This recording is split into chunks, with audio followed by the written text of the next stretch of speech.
की मैं आपसे बात करूँ, जो पंचायती राज चुनाव हिमाचल प्रदेश में आज अंतिम चरण में वोटिंग हो रहा है और ये लास्ट चरण का है। कल 31 तारीख को जो है काउंटिंग होगा, जिला पंचायत का, ब्लॉक समितिज का और 4 जो म्युनिसिपल कॉर्पोरेशंस के रिजल्ट्स हैं। जो पहले चरण में जितनी नगर निकायाँ थी, उसके रिजल्ट्स आए, वो काफ़ी ज़्यादा उत्साहित करने वाले और कांग्रेस के फेवर में रहे, वो सबको पता है। और वो सबके सामने था रिजल्ट्स। उसके बाद जो लगातार पंचायती राज सिस्टम में भी जो रिजल्ट्स आ रहे हैं, 26 तारीख को थे, 28 तारीख को थे, उसके आधार पे जो हमारे कार्यकर्ता हैं, हमारे नेतागण हैं, हर जगह कांग्रेस पार्टी, उनके साथ जो बातचीत और फीडबैक के ज़रिए जो फीडबैक आया है, उसमें साफ तौर पे जो है मेजॉरिटी जो है कांग्रेस पार्टी के पक्ष में आई है। और वो मुझे लगता है जो नगर निकायों का जो ट्रेंड था, वही ट्रेंड जो है पंचायतों में आगे बढ़ा है। वो इस बात को दर्शा रहा है कि कांग्रेस सरकार जो हिमाचल प्रदेश में 3.5 साल का समय पूरा करने वाली है, तो लोगों ने उस सरकार को और माननीय मुख्यमंत्री जी की नीतियों को आगे बढ़ाने का काम किया और उसको समर्थन दिया है। अब ये जहाँ तक भाजपा को मुझे लगता है इनके नेताओं को किसी ने ये एडवाइस किया होगा कि आपने जो है मीडिया के ज़रिए सबसे पहले क्लेम करना है। तो ये मुझे खाली क्लेम लग रहा है कि केवल मीडिया के ज़रिए क्लेम करना कि इतने प्रतिशत लोग जो है हमारे जीते हैं। जबकि वास्तविकता ये है कि पंचायती राज का जो चुनाव है, वो पार्टी सिंबल पे नहीं है। कांग्रेस पार्टी के समर्थित उम्मीदवार कई जगह 2-2 भी लड़े आपस में, लेकिन उसके बावजूद कांग्रेस को समर्थित उम्मीदवारों को और विचारधारा से जुड़े हुए लोगों को काफ़ी संख्या में पंचायतों में जो है समर्थन मिला है। तो ये क्लेम करने की बात नहीं है, मैं फैक्ट्स पे बात कर रहा हूँ। लेकिन इनका क्या आधार है? क्यों इस तरह के क्लेम कर रहे हैं कि जो पीछे इनको डैमेज हुआ है, नुकसान हुआ है, जो समर्थन नहीं मिल रहा है, मुझे लगता है कि सिर्फ़ उस बात को कवर करने के लिए ये क्लेम वाली पॉलिटिक्स नेता लोग भाजपा के कर रहे हैं। जबकि ज़मीनी स्तर पे जो वास्तविकता है वो अलग है और मुझे लगता है कि जो कल और परिणाम आएँगे सामने, तो वो भी मुझे लग रहा है कि कांग्रेस के फ़ेवर के लिए अच्छे रहने वाले हैं। तो ये तो भाजपा की क्या नीति है कि मीडिया के ज़रिए, अखबार के ज़रिए, चैनल के ज़रिए सिर्फ़ क्लेम करना जिसमें वास्तविकता नहीं है। बहुत अच्छा प्रयास माननीय मुख्यमंत्री जी की सोच थी कि जो वर्षों पहले जो है इंडो तिब्बत जो ट्रेड था, वहाँ से होता था बॉर्डर से, पुराने ज़माने से वो चल रहा था और वो बंद होने की वजह से उसको मुख्यमंत्री जी ने जब खुद भी विज़िट किया था बॉर्डर पे, किन्नौर गए थे, तो उस बात के लिए उन्होंने गंभीरता से प्रयास किए और भारत सरकार को भी लिखा कि ये जो है दोबारा शुरू होना चाहिए। उसकी परमिशन मिल गई और अब वो शुरू हो गया और धीरे-धीरे वो जैसे-जैसे समय के साथ उसका स्केल बढ़ेगा और उससे स्वाभाविक तौर पे जो है एक शॉर्टेस्ट रूट ट्रेड के लिए खुलेगा और हमारे लोगों को उससे काम, धंधा, रोज़गार मिलेगा। जो उस साइड के प्रोडक्ट्स होंगे वो यहाँ पहुँचेंगे और यहाँ के जो प्रोडक्ट्स हैं, जो लोग बिज़नेस करेंगे वो वहाँ जाएँगे। तो ये मैं समझता हूँ बहुत अच्छी सोच थी और अच्छे परिणाम आए हैं। हम इसको लेके बहुत खुश भी हैं कि एक अच्छा ये प्रयास जो है सफल हुआ है। बाकी इससे निश्चित तौर पे जब व्यापार खुलता है तो टूरिज़्म को भी उससे बढ़ावा मिलता है। टूरिज़्म की दृष्टि से हिमाचल प्रदेश पर्यटन राज्य है।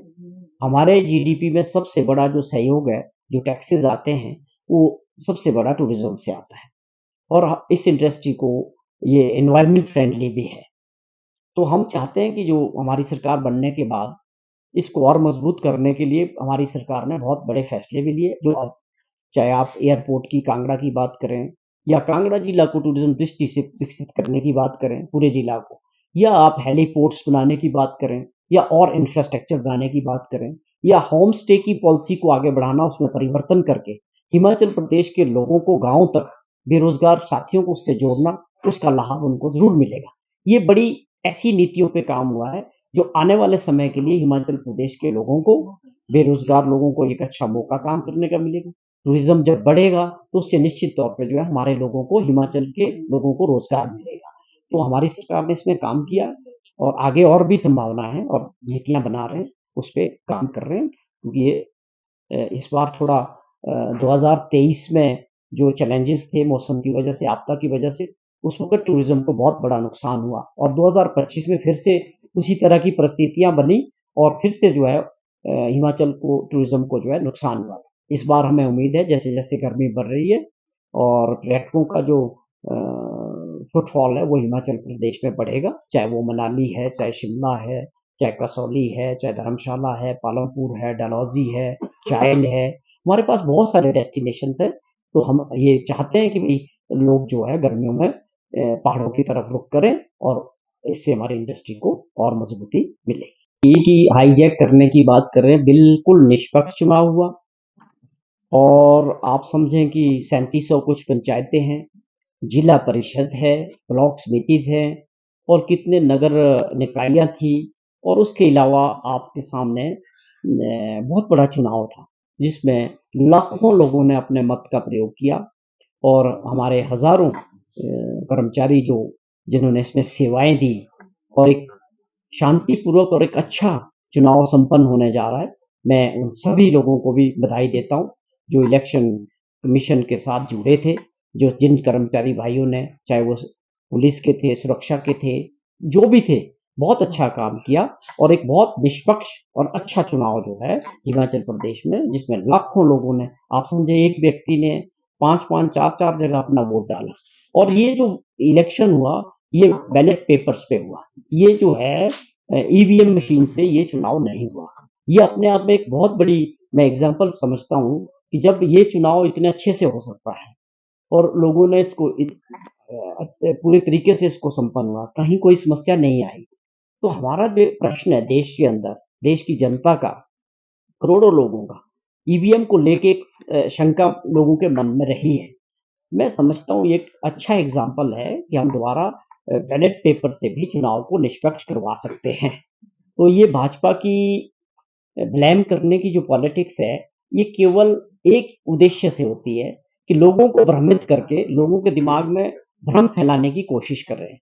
लेकिन ये चीज़ें अब ज़्यादा दिन तक चलने वाली नहीं है।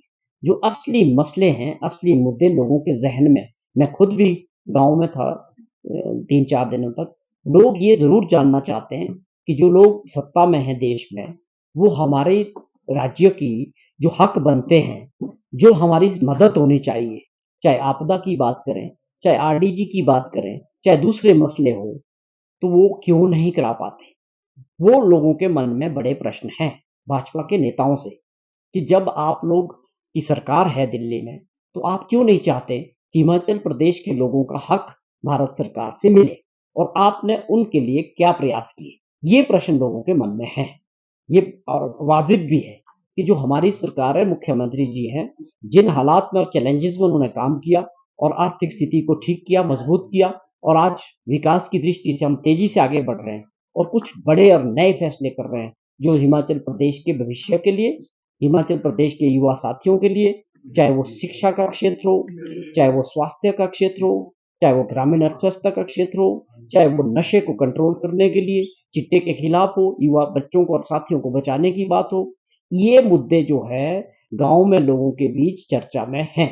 ये सरकार और मुख्यमंत्री इन चीज़ों को लेके गंभीर हैं और अच्छी नीतियाँ बना के काम कर रहे हैं और वो ज़मीनी स्तर पे इसके परिणाम भी आने शुरू हो गए। मुझे लगता है इन चुनाव में जो हमको सफलता मिली है, वो मुझे इसका सबसे बड़ा कारण यही लगा।